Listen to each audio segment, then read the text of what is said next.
আসসালামু আলাইকুম। এরপর আজকে আমরা চলে যাচ্ছি ঘোরার জন্য। ফার্স্টে হচ্ছে এই দেখো ফারিয়া, ফারিয়ার হাসব্যান্ড, আর এটা হচ্ছে পিচ্চি ফারিয়া। আমার সাথে কেউ নাই, তাই বললাম চল বিলাই আমার সাথে ঘুরতে চল। বিলাই বলল না, আমি যাব না, আমাকে ইগনোর করে দিল।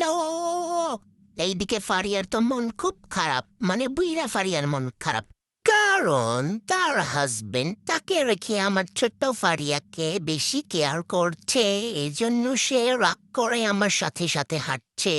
আমরা এদিক সেদিক দেখছিলাম কোথায় অফার আছে, কারণ আমরা বাঙালি ভাই, যেখানে অফার পাবো সেখানেই লাফাবো। আর এইদিকে ভাইয়া এ পুতুলকে দেখে তো ইমোশনাল হয়ে গেল, বললো এটা আমার ছেলে। আমরা তো বিশ্বাস করছিলাম না। তারপরে সে ডেকে দেখাচ্ছিল যে আসো বাবা।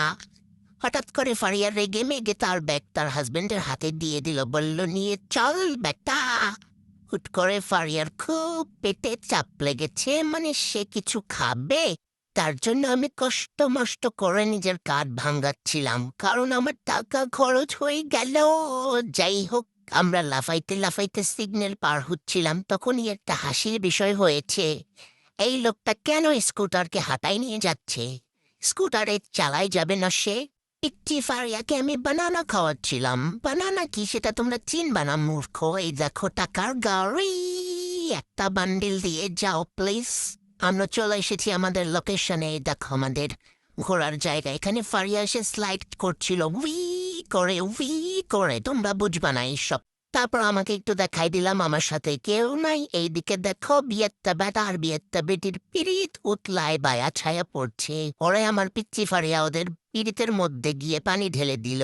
মানে ও হচ্ছে ওর হাজবেন্ডকে পিটাচ্ছিল, কেন তোমরা এত ক্লোজ। এটা দেখে ফারিয়া আরেক ফারিয়াকে এমন ঘুরাইলো। যাই হোক, যাইতে যাইতে দেখাচ্ছিলাম আগের দিনের দুবাইতে কি কি ছিল। ভাই, 100 বছর আগের দুবাই এমন ছিল। হুট করে শেখের সাথে দেখা, বলছিলাম প্লিজ দয়া করে তোদের যুদ্ধ বন্ধ কর। এই কমপ্লেন করতে করতে হুট করে আমাদের মধ্যেই যুদ্ধ সৃষ্টি হয়ে গেল। যুদ্ধ সৃষ্টি হওয়ার মেন কারণ ছিল ছোট ফারিয়াকে বড় ফারিয়ার হাজবেন্ড কোলে নিয়েছে। এটা দেখে তো ফারিয়া পাগলের মতো ছুটছে পিছে পিছে। হুট করে এই বেটার মাথায় বুদ্ধি আসলো, আমার বউ তো রাগ করেছে, রাগ ভাঙ্গাইতে হবে। এই দেখো কত ভালোবাসা, বলছিল প্লিজ বউ রাগ কইরো না, ও তো পিচ্ছি। পরে আমরা চলে এসেছি পানিপুরি গিলার জন্য। এইখানের পানিপুরির পানি এত পরিমাণে জঘন্য, আমরা আর জীবনে যাব না। তারপর ফারিয়াকে আমি এখানে খাবার খাওয়াইতে খাওয়াইতে দেখছিলাম একটা মাসি আইসা কোথায় মরছে। সে মরার জায়গা পায় নাই। তারপরে ফারিয়াকে খাবার খাওয়াই আমরা টুকটুক করে বাসায় চলে এসেছি। আজকে এই পর্যন্তই, বাই।